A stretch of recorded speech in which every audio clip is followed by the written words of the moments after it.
So box, box, box, box, box, box, box, box. Και εκεί που καθόμουν ήσυχος και αμέριμνος στον καναπέ του σπιτιού μου, άρχισα να σκέφτομαι ότι η ελληνική δισκογραφία έχει ένα τέτοιο εύρος, με τέτοια ποικιλία, με τέτοιους στίχους που θα μπορούσαν πάρα πολύ εύκολα να σταθούν σε πάρα πολλά θέματα. Και κάποια στιγμή μου πέρασε από το μυαλό ένα τραγούδι που είχε πει ο Νότης ο Σφαγιανάκης, το πλήνο της Πουρτίνες, που ξεκινάει κάπως έτσι. Και ξαφνικά, όπως καθόμουν στο μπαλκόνι, σ' είδα τυχαία να περνάς με κάποιον άλλον. Και λέω κάπως έτσι πρέπει να σκέφτηκε η Yamaha όταν είδε στο ίντερνετ να τρεντάρει ότι ο Quartararo έχει υπογράψει στη Honda. Βέβαια θα μου πείτε και τι να τραγουδάει ο Quartararo. Μάλλον αχάριστη και αλήτησα, για πες μου τι σου ζήτησα. Γιατί πάρα πολύ απλά το μόνο που τους ζήτησε ήταν να φτιάξουν μια αρκετά καλή μοτοσικλέτα η οποία θα του δώσει και ένα δεύτερο πρωτάθλημα. Και αυτοί όχι μόνο δεν φτιάξανε μια τέτοια μοτοσικλέτα, από χρονιά σε χρονιά γινόταν και χειρότεροι. Δεν φτάνει που τους πήρε το πρωτάθλημα με μια μέτρια μοτοσικλέτα, δεν μπορέσανε ποτέ να καταφέρουν να φτιάξουν κάτι καλύτερο όταν ο ανταγωνισμός πήγαινε μπροστά και αυτοί όχι.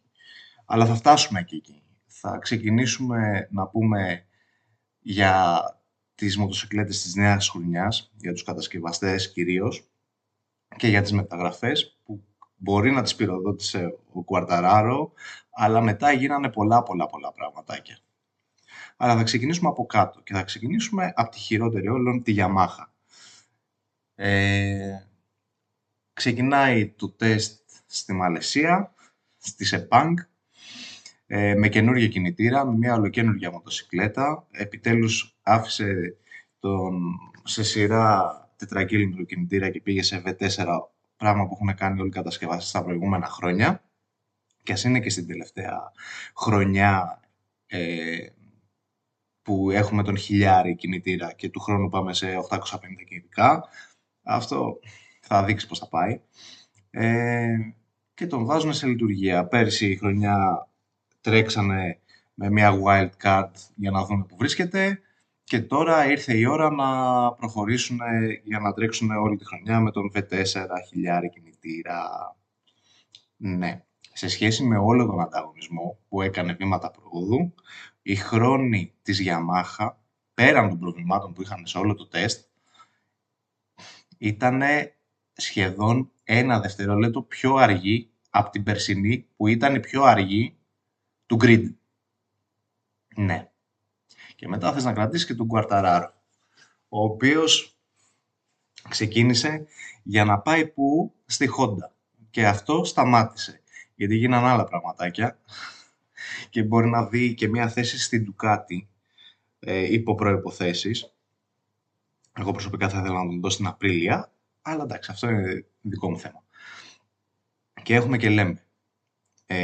Αν φύγει ο Quartararo, η Yamaha θέλει να τον αντικαταστήσει με έναν πρωταθλητή. Και ο μοναδικός διαθέσιμος που μπορεί να πάρει, δεν είναι ο μοναδικός βασικά, αλλά ο επικρατέστερος είναι ο Χόρχε Μαρτίν, που φεύγει από την Απρίλια, έχει τσακωθεί από πέρσι με την Απρίλια, έχει τσακωθεί με την Ducati για πρόπερση. Ναι, και γενικά δεν έχει και πάρα πολύ καλές σχέσεις ούτε με τη Honda, στην ΚΑΤΕ δεν φαίνεται να τον υπολογίζουν, οπότε λογικά, έως σίγουρα θα πω εγώ, οδεύει στην εργοστασιακή ομάδα της Yamaha.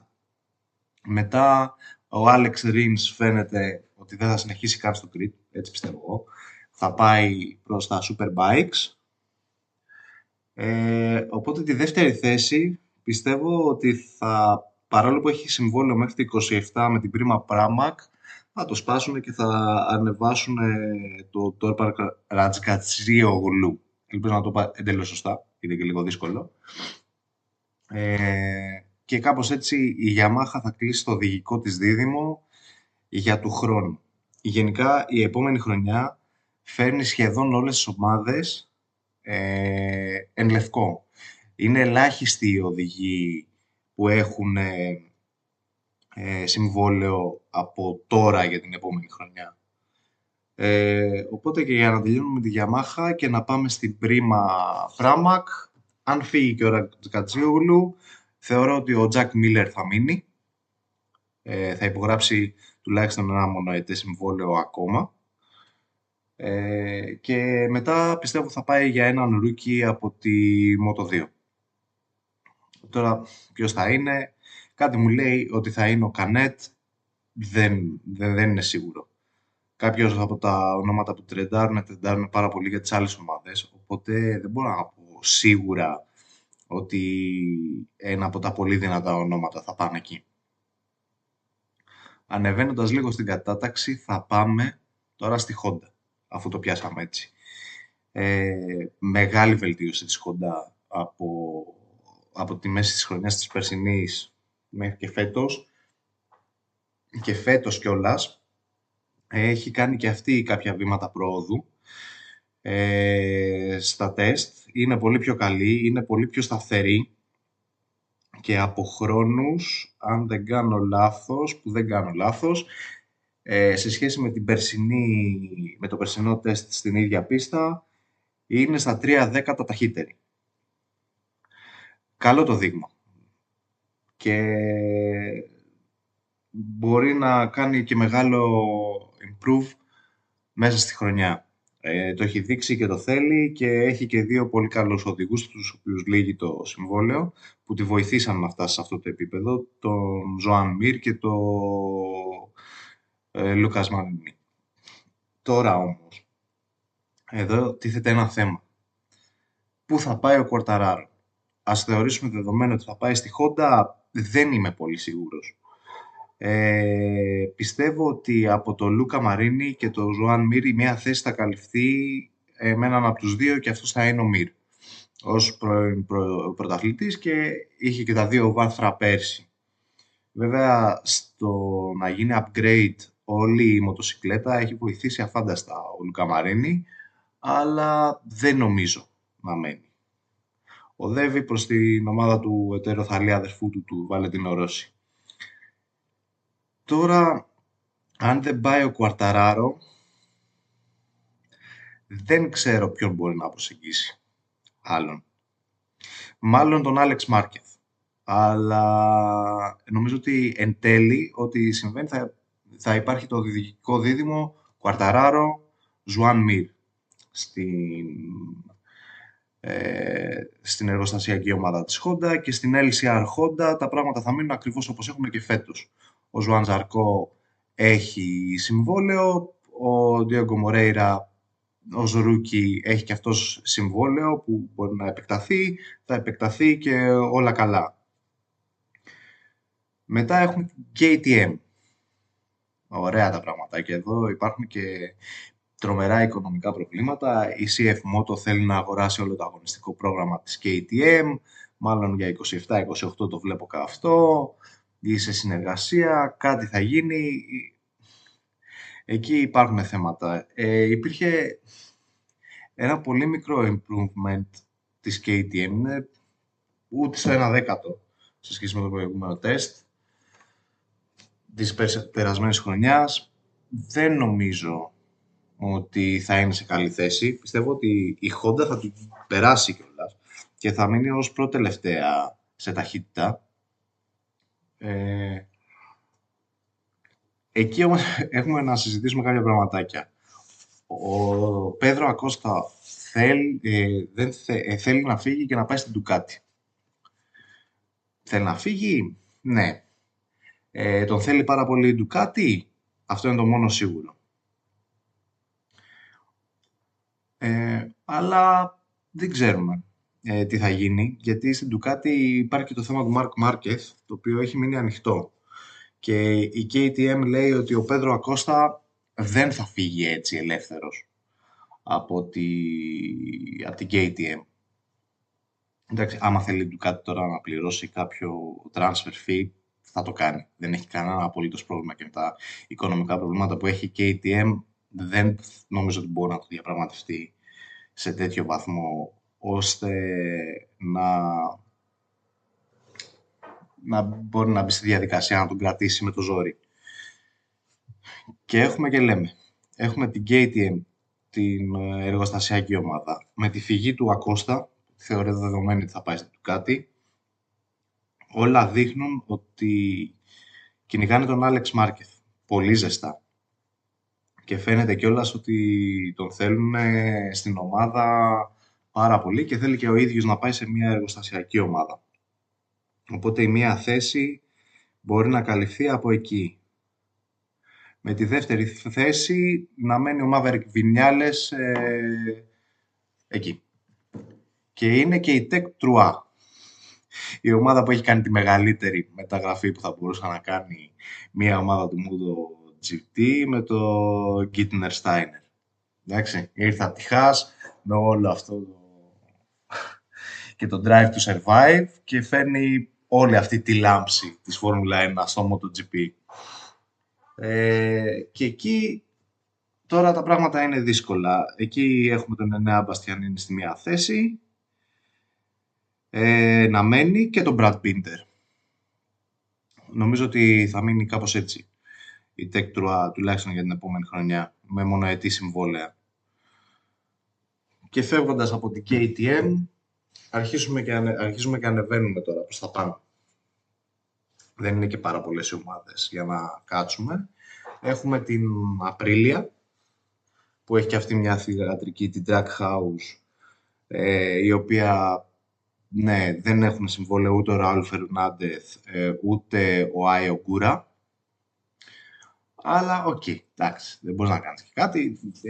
Η Trackhouse θα τους κρατήσει και τους δύο από ό,τι φαίνεται. Δεν θα ρισκάρει κάπου. Είχαν και πάρα πολύ καλή εικόνα και οι δύο την περασμένη χρονιά. Και μάλιστα ο Άιο Γκούρα στη Sepang έκανε και τους περισσότερους γύρους από όλους. Έκανε 168 γύρους. Οπότε δεν βλέπω το λόγο, αν δεν πέσει όσο φορές έπεσε πέρυσι, να υπάρχει κάποια αλλαγή εδώ. Στην εργοστασιακή ομάδα της Aprilia, η οποία έχει κάνει και πάρα πολύ πρόοδο σε σχέση με πέρσι, έχει κάνει σχεδόν ένα δευτερόλεπτο πρόοδο. Είναι τεράστιο. Είναι πάρα πολύ μεγάλο. Και φέτος είναι η χρονιά που έχει τη δυνατότητα τουλάχιστον να πιέσει πιο πολύ από όλες τις υπόλοιπες χρονιές την Ducati, που είναι κυρίαρχη, εντάξει, χωρίς δεύτερη σκέψη. Δεν μπορεί να πει κάποιος κάτι γι' αυτό. Δέσμευσε τον Μπεζέκι με συμβόλαιο και με έναν πολύ περίεργο τρόπο, ας πούμε, έγινε όλο αυτό το συμβόλαιο. Έγινε κάτι σαν γάμος. Παντρεύτηκε ο Μπεζέκι την Απρίλια του σε ένα πάρα πολύ ωραίο κοστούμι, το λευκό, που πήγαινε στη μοτοσυκλέτα πάρα πολύ και καλό θα ήταν να το δούμε και κάποια στιγμή σε κάποιον αγώνα. Θα ήταν πάρα πολύ ωραίο. Αλλά οκ. Και εκεί τώρα, εγώ θα ήθελα πάρα πολύ να δω τον Κουαρταράρο δίπλα στον Μπεζέκι. Αλλά φεύγοντας ο Χόρχε Μαρτίν αφήνει μια θέση δίπλα του, η οποία φαίνεται να πηγαίνει στον Πέκο Πανάια, ο οποίος σε θυγατρική ομάδα της Ducati δεν θέλει να πάει και γενικά σε θυγατρική ομάδα δεν θέλει να πάει. Εντάξει, ένας παγκόσμιο πρωταθλητής, λογικό να μην θέλει να πάει σε μια δορυφορική ομάδα, οποιοδήποτε βελληνικούς κι αν είναι αυτή. Και πάει σε μια ομάδα η οποία τα τελευταία χρόνια έχει τρομερά ανωδική πορεία, πήρε νίκες, πήρε βάθρα πέρυσι και μπορεί να του δώσει με λίγη τύχη πάλι μια πολύ δυνατή και μια διεκδικήτρια θέση, να το πω, ώστε να μπορέσει να διεκδικήσει και ένα τρίτο πρωτάθλημα. Εξαρτάται τώρα, γιατί οι τεχνικοί κανονισμοί για το 27 αλλάζουν σε τέτοιο βαθμό που κανείς δεν ξέρει αν θα κάνει τη σωστή επιλογή ή όχι. Γιατί ακόμα δεν έχουν κάνει ούτε τεστ πάνω στις μοτοσυκλέτες του 27. Αυτό θα γίνει κάποια στιγμή μέσα στη χρονιά. Εκεί θα ξέρουν